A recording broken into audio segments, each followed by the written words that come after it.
एक घर से सास और बहू के झगड़े की काफी देर से आवाज आ रही थी। झगड़े की आवाज इतनी तेज थी कि पड़ोसियों के कान खड़े हो रहे थे। पड़ोसी मजे ले रहे थे। झगड़ा खत्म होते ही बहू किसी काम से बाहर आई तो पड़ोस की एक बूढ़ी औरत आई और बोली, बेटा तेरी सास तो कुतिया का मेल है, अगर ऐसे ही चलता रहा तो तेरा तो जीना हराम हो जाएगा। बहू ने तुरंत कहा कि आप जिनके बारे में बोल रही है ना, वो मेरी सास है और मेरे पति की माँ तो वो मेरी भी माँ ही हुई, और हम माँ बेटी लाख झगड़ा करें, आपको पंचायत करने की कोई जरूरत नहीं है। बूढ़ी औरत बोली, बेटा मैं तो तेरी भलाई के लिए ही बोल रही थी। बहू ने कहा कि आप मेरी भलाई के लिए बोल रही हैं या बुराई के लिए, ये मुझे सब पता है। मेरी माँ ने ये मुझे बचपन से सिखाया है कि ऐसी फालतू कान भरने वाली औरतों से हमेशा बचकर रहना। ये कान भर भर के हंसता खेलता परिवार तुड़वा देती हैं।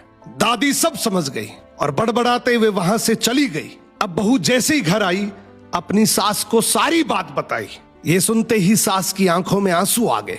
सास ने बहू को गले लगा लिया और रोते हुए बोली कि बेटा मुझे आज विश्वास हो गया कि तू मेरे घर की बहू नहीं बल्कि मेरे घर की लक्ष्मी है, और आज मुझे ये भरोसा हो गया कि तुम मेरे और मेरे बेटे को आराम से संभाल लेगी। अब मुझे कोई चिंता नहीं है। बहू ने भी रोते हुए बस इतना ही कहा कि आप मेरी माँ हैं और माँ से झगड़ा कौन नहीं करता, पर झगड़े का मतलब ये नहीं कि मैं घर की बात बाहर करूं। सो घर की बातें अगर घर में ही रहे तो घर मंदिर है, वरना कान भरने वाले तो हर गली नुक्कड़ पर बैठे हैं जो चुटकियों में एक हंसता खेलता परिवार तोड़ देते हैं।